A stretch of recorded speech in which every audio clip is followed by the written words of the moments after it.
Hey, what's up everyone? I'm Ian and I'm a free boss. I'm a free boss because I'm my own boss and I'm free to work when and where I want to. Now, if you are a free boss or you want to become a free boss, then join our Facebook group. The link is in the description, and I'm going to also give you some pointers on how to go about becoming a free boss in this video. So keep watching. So, how to go from a job you hate to being your own boss. 7 steps to working remotely. Now there's a couple more than 7 steps. I'm not sure if it's exactly 7, but you're going to be learning how to actually transition from going to the job every single day that you dislike to actually working remote and working when and where you want to, becoming a free boss. So first, you need to work 2 jobs. You'll have your full-time hustle and you'll have your side hustle. Now, your full-time job, that's what pays the bills. That's the thing that you probably dislike going to. That's the thing that you have to have, but you need to build up that side hustle in order to be able to transition and bridge over from that full-time hustle to that actual side hustle. Now, remember, your full-time job is going to be like quicksand. It's going to be pulling you in, and it's going to prevent you from actually leaving it. Now, the reason why it pulls you in is because it's going to take up so much of your time. It's going to be draining your energy, and it's going to be making you very tired and not really want to give you much more energy to actually grow your side hustle. So you got to keep that in mind. And what I'm going to be recommending to you is going to be some serious hustle. But in order to get through this hard amount of hustle, you need to remember that it's only temporary. The main goal here is to get your side hustle spitting off enough income that you can quit your full-time job and just do your side hustle. I did it. I've seen many of my other friends do it. It's very possible, but you just need to remember that it's temporary. So whether it's 3 months, 6 months, or 12 months, you're going to be working 2 jobs. So this is what I recommend. After your full-time job, you need to put in another 2 hours of work Monday through Friday, and then on Saturdays and Sundays, you got to put in 7 hours of work. So that's a total of 24 hours a week. Now, I know that that's like completely draining all your free time, but if you really want to be your own boss and be free to work when and where you want to, then it will be worth it. I'm telling you, it's worth it. So your side hustle at first is going to be education, and you need to treat educating yourself like it is work, like it is your secondary source of income. You need to be educating yourself on a new skill set, on a new ability that you will then make money from working for people providing this skill. So just like how you're getting trained in a new job that you may get, you want to take this type of education that seriously, like it is your job. Now, education, you need to look at it like it's practice. So when you're in a sport, you're practicing and then you have your game time. Education and learning is the practice where you're actually working out and you're learning and you're doing all that kind of stuff. And then when you're working, that's like the game time. That's when it's ready to, pay attention and really perform. So kind of keep that in mind. Keep this in mind also, that the pros are always practicing. Tiger Woods, even though he's like one of the best golfers in the world, that dude is still practicing every single day. He's probably practicing for like 12 hours or more every day, and he doesn't give up because he still wants to stay on top of things. So when you're learning and you're educating yourself, think of it like you're practicing, like you're weightlifting, like you're actually exercising your brain, and you're getting that brain to become an athlete that's going to be a pro in any field. So you should do this every single day of your life, even past you when you've achieved massive success. Keep educating yourself, keep learning new stuff, because the second that you stop learning new stuff, your brain just starts to turn to sludge. Just like when you're working out every single day, if you stop working out, your muscles will start to go away. Your body, you'll start to gain weight. Your body will start to turn to sludge. So look at educating yourself as practicing as like your brain endurance and stuff like that, because ultimately, once you have more education and more smarts, then you're going to be able to make more money. I love this saying. It's called, the more you learn, the more you earn. And it is 100% true. If you haven't heard it before, write it down and remember it. The more you learn, the more you earn. So remember that when you're going through and educating yourself. So what you're going to be doing when you're in the beginning of building your side hustle is you're going to be acquiring a new skill. Now, this skill, it needs to give you the ability to actually work remote, work from anywhere, because you need to learn this new skill, and you need to be able to offer it, whether you're in Indonesia, the US, Canada, anywhere in the world. That's what type of skill that you need to learn. So if you don't know what it is right now, then start looking around and kind of being on the hunt of what that could potentially be. But in the beginning, when you're learning this new skill, you're going to be doing a ton of education, and you're going to be working for cheap or for free. And when you're learning and educating for free, think of it like you're building your portfolio, you're learning by doing, and you're getting paid if you're working for cheap. You're getting paid to learn. So there's those three types of education, right? There's auditory, there's visual, and there's kinesthetics. The books and the audiobooks and the videos that you're gonna watch are all gonna be visual and auditory, but the kinesthetic stuff, that's gonna be where you're actually working and doing, and you're physically doing stuff for free, or just doing this skill and ability that you're learning for people to kind of get your feet wet and get the ball rolling a little bit as your side hustle. So again, it's best if you can do this skill for any industry and anywhere in the world. So here's a couple of examples for any industry. So marketing. Every business needs different marketing skills. So graphic design, video editing, copywriting, web development, or sales. You can get really good at sales and then potentially be able to offer it to different businesses. You know, if you're a salesperson and you're doing a lot of cold outreach, what does it matter if you're in their office or you're at home and you're just hammering the sales and you're just bringing in deals for that company? So that's kind of how you have to kind of sell it to that company, because not a lot of companies are going to be open right away to the idea of having their salespeople all around the world, but some companies definitely will be. So you just got to find those people and also learn that skill and ability.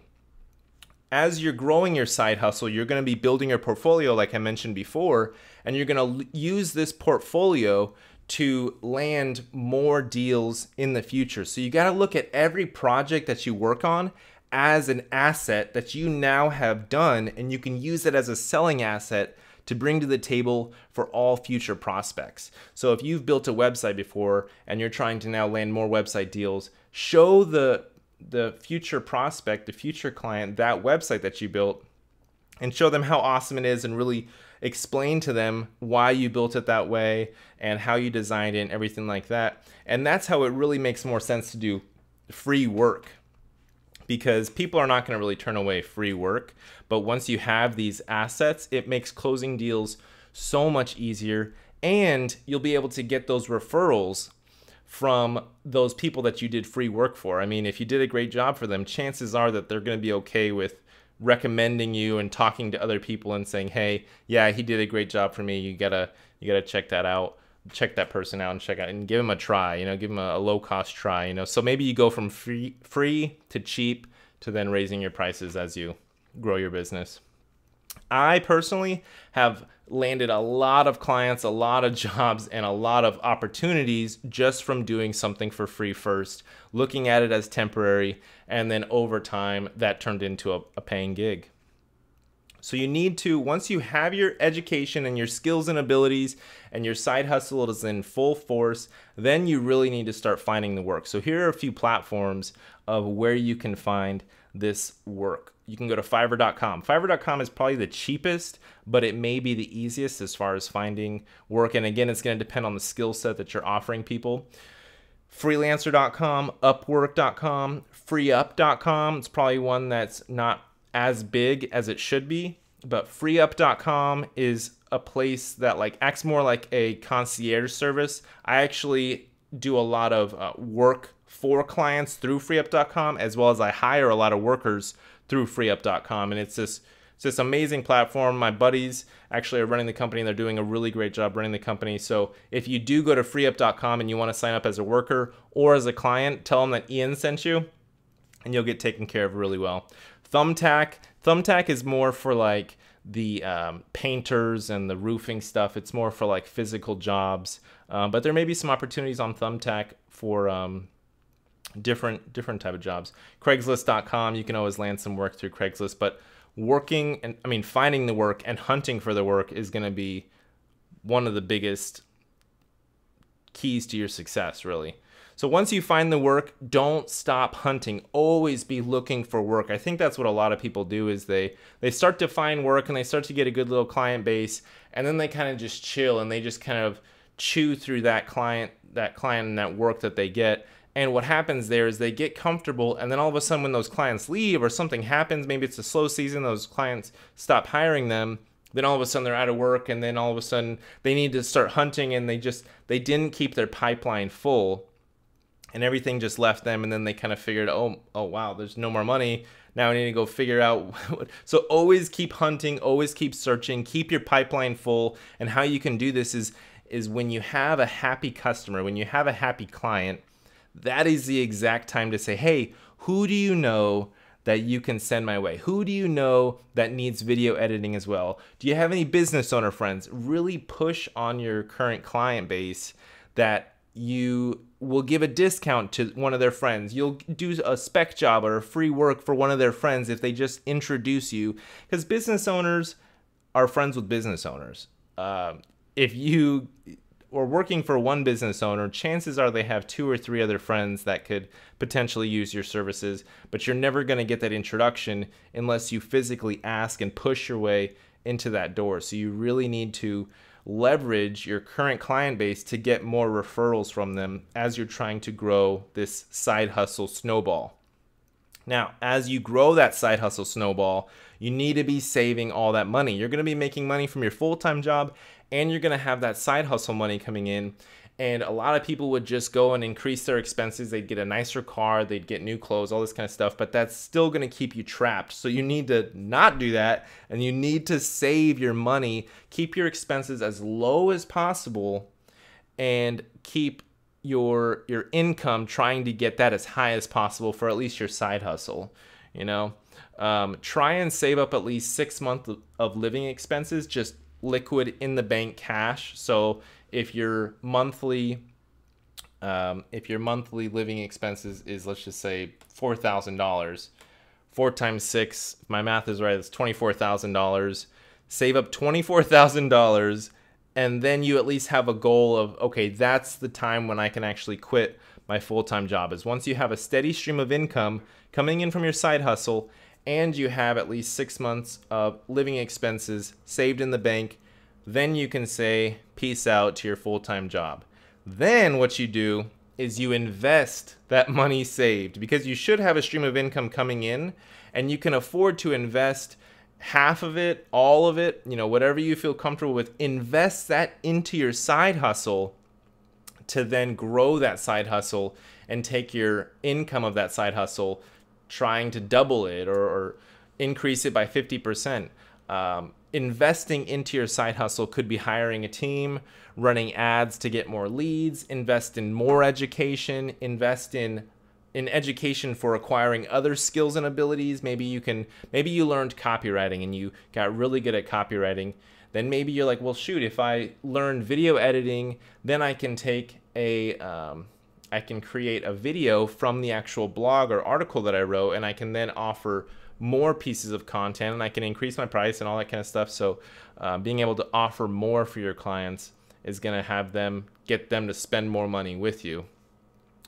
And ultimately, having these skills over time, if you wanted to, right now I'm just talking mostly about getting hired by people, being a contractor, but ultimately if you wanted to create your own business and launch your own business with the skill set that you already have, whether it's an agency or you're actually starting an actual business where you're selling a product or a digital product and you're teaching people how to do this kind of stuff, it's definitely all a possibility.